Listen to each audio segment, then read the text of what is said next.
Здравствуйте, меня зовут Павел, и я приветствую вас на канале Каменмастер. Сегодня небольшой обзор я хотел посвятить топочке производства Плавень. Модель называется Барун-1. Почему эта топка? Ну, во-первых, скажем так, это топка самого массового сегмента. То есть, ну, по крайней мере, у нас в Республике Беларусь наилучшие продажи в таком недорогом сегменте приходится на модели где-то там от 1000 до 2000 белорусских рублей. К сожалению, ну, в этой ценовой категории в Европе это вообще самый начальный уровень топок в принципе. И ни одна топка, здесь никаких звезд с неба не хватает. Это я вам говорю сразу. То есть, грубо говоря, например, вот модель, это стоит около 1690 рублей на сегодняшний момент белорусских. Это приблизительно где-то в районе $700 и примерно 50 тысяч российских рублей. Ну, то есть, вот порядок цены. То есть в этой ценовой категории, с одной стороны, огромная конкуренция, здесь огромное количество польских брендов, там Кратки, КФД и так далее и тому подобное.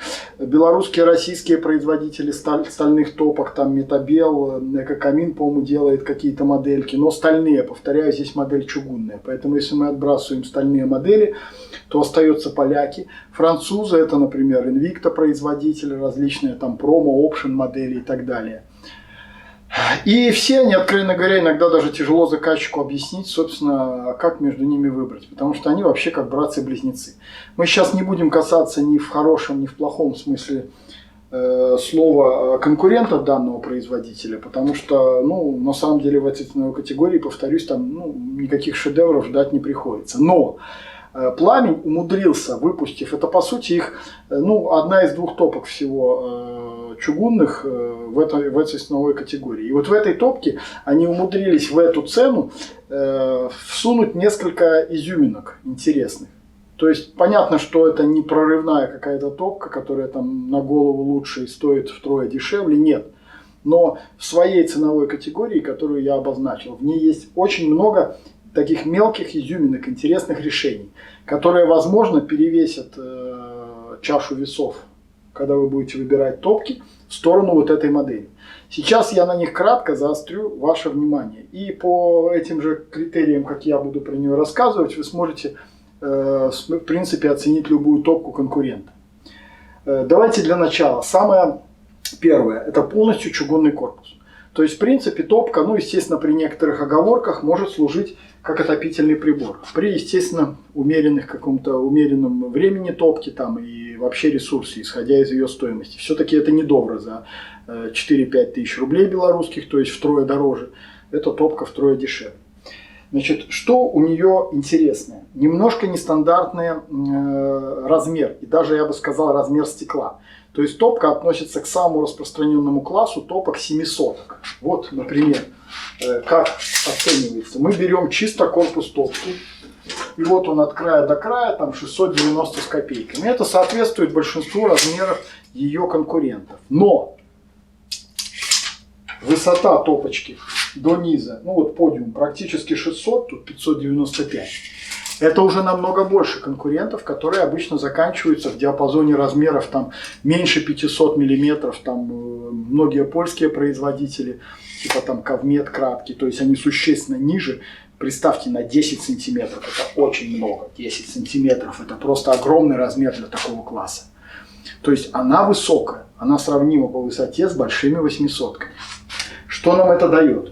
За счет этого производитель смог сделать нормальный, красивый чугунный корпус без ущерба для плоскости стекла. То есть, несмотря на вот эту широкую нижнюю полоску, вот этот размер стекла у нее порядка 370 миллиметров превосходит на 5-6 сантиметров, ну, ближайших конкурентов в аналогичном размере. То есть, вам говорят, вот топка 70-ка, но по факту вы имеете вот настолько меньше стекла. То есть, вот это все, что вам остается. Ну и ширина стекла достаточно большая, 560 мм. Это тоже на 20-40 мм превосходит конкурентов. По сути, производитель сделал стекло по самому краю камеры сгорания. Обычно рамками это расстояние даже заужается. То есть площадь суммарная стекла у нее где-то на четверть, на 25% лучше, чем у большинства ее конкурентов. это очень много. Это по сути разница между так называемыми 70-ками и 80-ками топками. Ведь вы на самом деле покупаете не просто размер топки, вы покупаете размер огня. Это первый ее выигрыш. Значит, второй момент. Качество отделки окраски.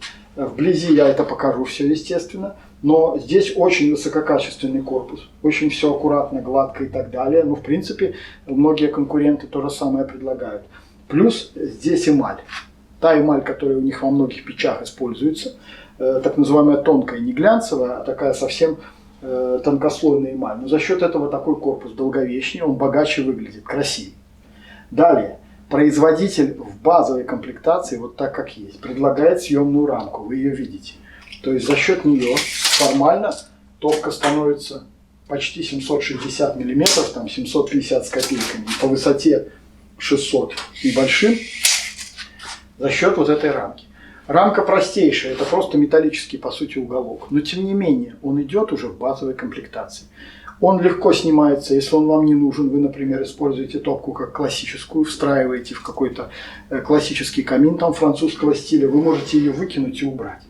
Но если вы делаете современный камин, так называемая картина там на стене, короба и так далее, то для вас это будет большой выигрыш. Потому что если вы не хотите облицовывать, ну, у топки, как вы знаете, образуются различные откосы, где она притоплена, их надо облицовывать там плиткой, что довольно, к слову, трудоемко, по плитке именно, мрамором натуральным, какими-то металлическими листами декорировать. Это все довольно затратно. Здесь штатная рамка. Вы можете отделочку немножко с зазором завести за нее. То есть все, базовая комплектация топки позволяет вам установить ее вот за подлицо с коробом. Благодаря чему мы можем это сделать за подлицо, не задвигая топку. У большинства бюджетных топок сделан дымосборник.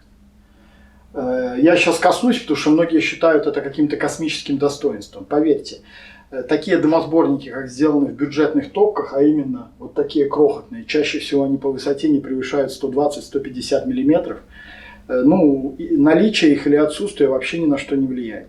Влиять могут, например, на работу топки в открытом режиме высокие дымосборники, как у дорогих топках делаются, там астов, например, и так далее, которые по высоте равны там половине высоты основного корпуса. Там действительно это на что-то влияет. Вот такие небольшие дымосборники практически ничего не дают. Ну, в плане для вас, как для пользователя топки. Поэтому отсутствие дымосборника здесь как раз, можно сказать, является достоинством. Здесь мы посмотрим вблизи потом, благодаря этому образуется полка. Эта полка до дымохода порядка, ну тут не знаю, 130 мм. То есть, например, если вы выбрали для камина какие-то классические материалы, например, кирпич. В этом случае делается из кирпича портал. Здесь опирать на топку, повторяю, ничего нельзя, ни на какие топки. За редчайшим исключением, когда делаются разгрузочные рамки. На бюджетные так точно нигде нельзя ничего опирать. Здесь делается перемычка, чтобы кирпич достаточно широкий, 120 мм стандартный. Соответственно, здесь надо залить бетонную перемычку. В топке с дымосборником у конкурентов этой модели, в этой ценовой категории, ну, вы просто этого не сделаете.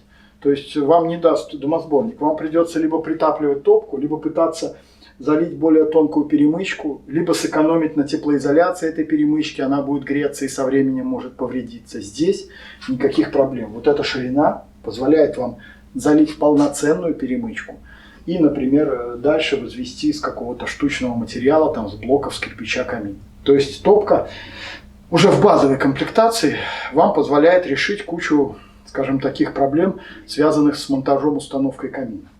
Плюс, если мы ее откроем, мы увидим, что часть вы видите сверху, вот вентиляционные отверстия, они не закрываются, они видны, они улучшают обдув дымосборника. И то же самое внизу, под вот этими ушами дверки, мы видим отверстия, через которые охлаждается частично днище и боковины топок.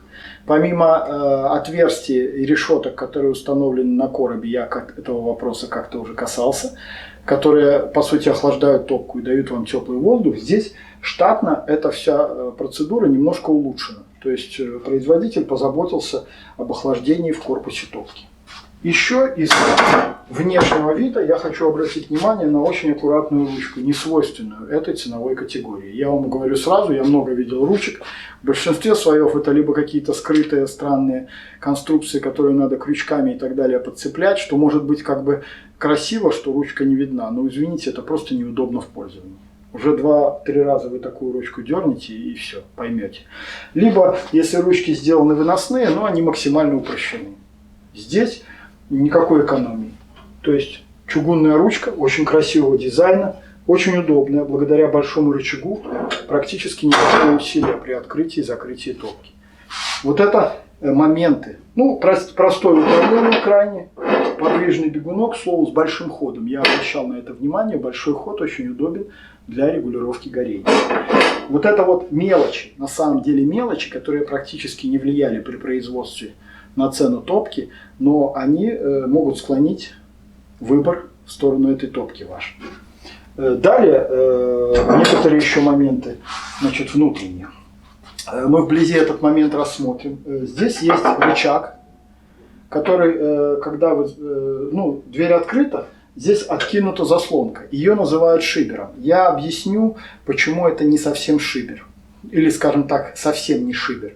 То есть это действительно заслонка, которая, скажем так, влияет на тягу, но цель ее, в отличие от шибера, который служит для регулировки, 99% случаев для регулировки тяги, уменьшения ее, здесь задача несколько другая. Более того, самое интересное не это. Данная конструкция на самом деле встречается в основном только у очень таких дорогих производителей. Это такая полуавтоматизация топки. Ну, например, Довре серия 2175 топок имеет вот такой рычаг. Я покажу, для чего он служит. Это очень полезная вещь, которая полностью нивелирует отсутствие вот этого дымосборника, вредного влияния его. То есть считайте, что у вас здесь хороший высокий дымосборник, который, как говорят заказчики, обеспечивает великолепную тягу, открываем дверь, никакого дыма. Вот эта штука дает вам то же самое. При этом думать, открывать его, закрывать, читать инструкцию вам не надо. Когда вы закрываете дверь, вы нажимаете, и заслонка закрывается. Открываете, она автоматически открывается. Что это вам дает?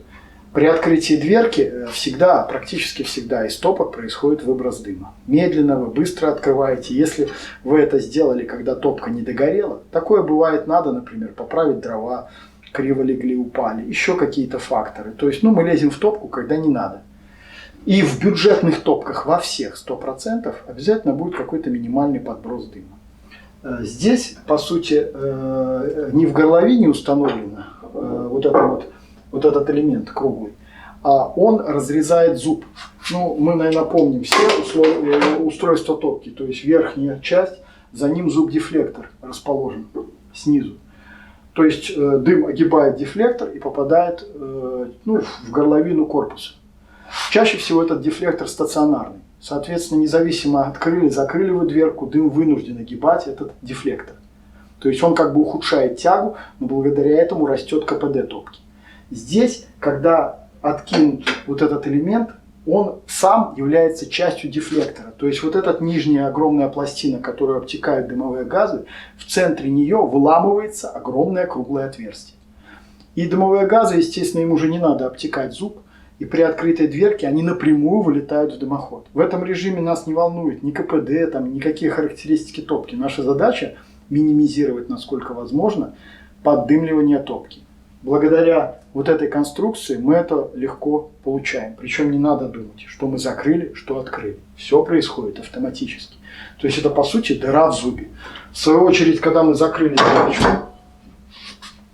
все, опять он перекрывается, зуб-дефлектор становится сплошным, дымовые газы вынуждены огибать его, путь удлиняется дымовых газов, теплоотдача растет, мы увидим здесь очень оребренный корпус.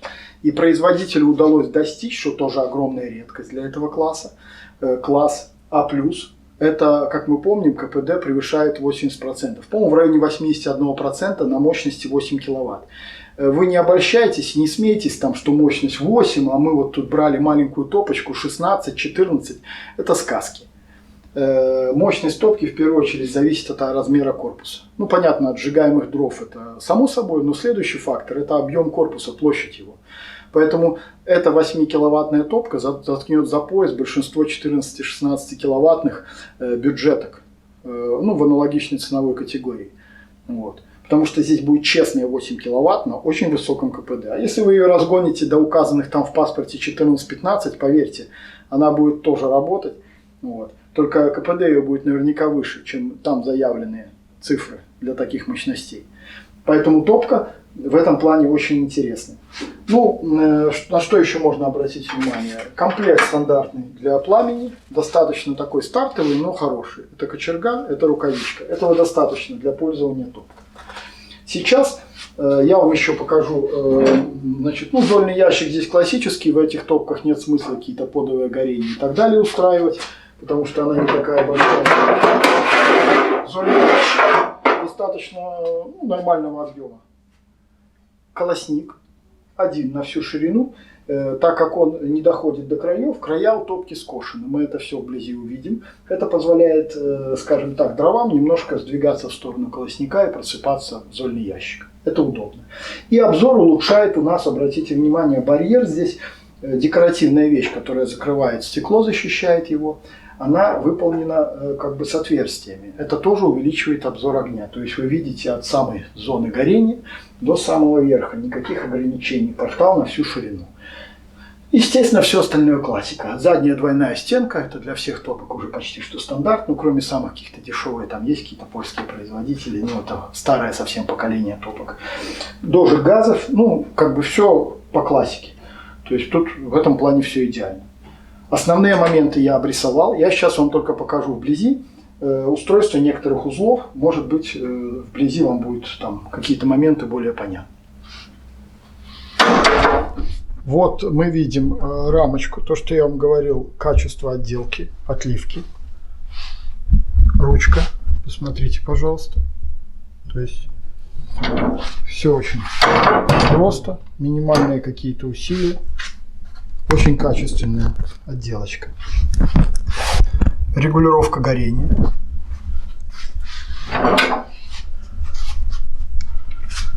Смотрите, вот колосничок, боковые скосы, двойная задняя стеночка, логотип пламень, дожиг газов вы видите, а вот заслоночка. Смотрите, зуб-дефлектор, вот его края. Видите, он практически вплотную прижат, и зазор вот только за счет того, что там проходят дымовые газы около 1–1,5 сантиметра. Но вот эта конструкция, смотрите, раз, закрыта, и дымовые газы обходят с боков. Вот там. Открыто, они идут напрямую. Простейшее устройство, очень-очень помогает от поддымливания. Здесь все максимально аккуратно, все, естественно, на шнурочках. Ну, очистка стекла классическая, отсутствие шнурка с зазором в верхней части. Для этих топок это стандарт для такой ценовой категории.